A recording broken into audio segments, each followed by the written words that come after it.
of the night I sail underneath the moon's veil.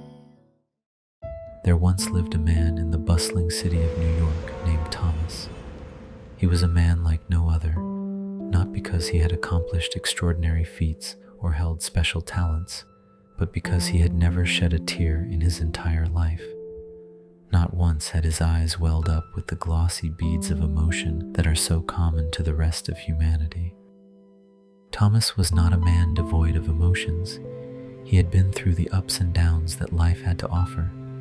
He had experienced joy, sadness, anger, and fear, but never had these emotions provoked tears. His friends and family had often remarked on his peculiar disposition, but Thomas was indifferent. He thought of it as a strange quirk, nothing more. Years passed, and Thomas found himself growing old. His friends dwindled, his siblings passed away, and he lived a lonely life in his small apartment, filled with antiques that echoed the laughter and memories of the past. His heart ached with loneliness, yet his eyes remained as dry as the desert sand. One day, Thomas found a dusty old box in the attic. It was filled with faded photographs and letters from his childhood. As he shuffled through the memories, he stumbled upon an old photograph of his mother. She was young and beautiful, her eyes sparkling with life and love.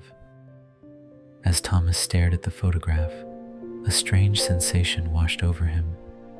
He remembered his mother's warm hugs, her soothing lullabies, and the comforting aroma of her homemade chocolate chip cookies.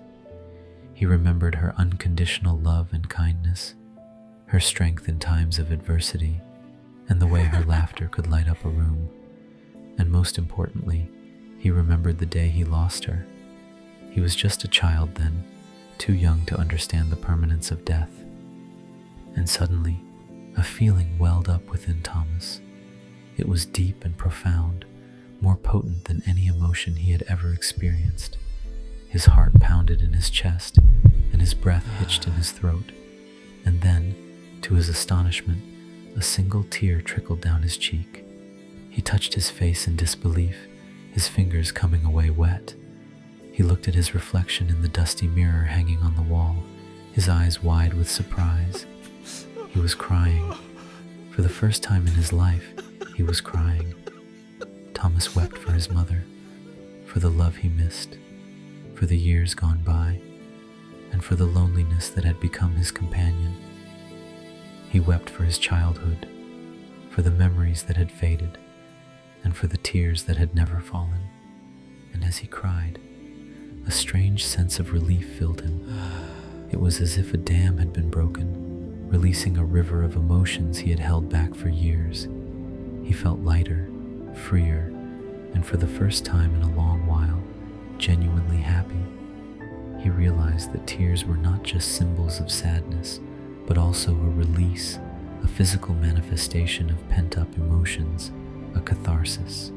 In that quiet attic, amidst the dusty remnants of his past, Thomas learned that tears were not a sign of weakness, but a celebration of human emotion, a testament to the strength of feeling. He discovered the joy in crying, the beauty in expressing, and the freedom in releasing.